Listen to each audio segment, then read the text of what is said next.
Here's the GST calculation mistake that even lawyers make. Earlier this month, I was in court assisting a family court judge in Auckland with a relationship property dispute. During cross-examination, the opposing lawyer presented their own 5-page financial calculation from bank statements, one that I was seeing for the first time.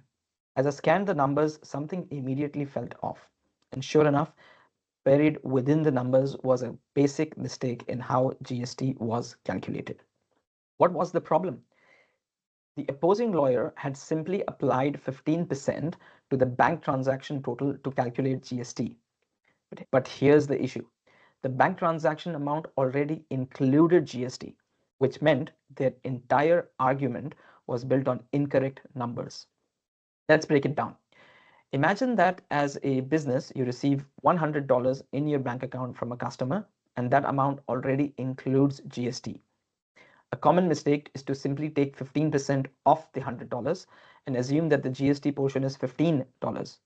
This is wrong.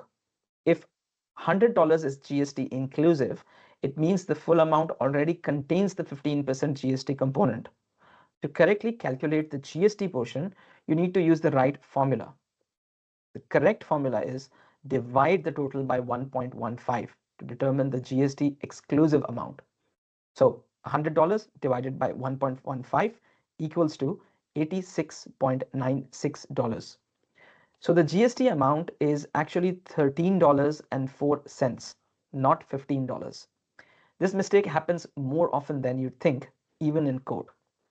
So how do you calculate GST the right way? Depending on whether you're dealing with GST inclusive or exclusive amounts, there's a simple formula to get it right. If you have a GST inclusive price, amount already includes GST, use this formula. GST portion equals to total amount multiplied by 3 divided by 23. For example, if you receive $100 including GST from a customer, that's $100 multiplied by 3 divided by 23, which equals to the $13.04, which I talked about earlier. And the GST exclusive amount is again 86.96. And so the GST inclusive total is 86.96 plus 13.04. Now, if you have a GST exclusive price, that means the amount before GST is added, you'd simply multiply the amount by 15%. For example, if an item costs $100 excluding GST and you want to add GST on top of that, then the formula would be $100 multiplied by 0.15, which is $15. So the GST inclusive price is then 115, which is 100 plus 15. So what happened in court?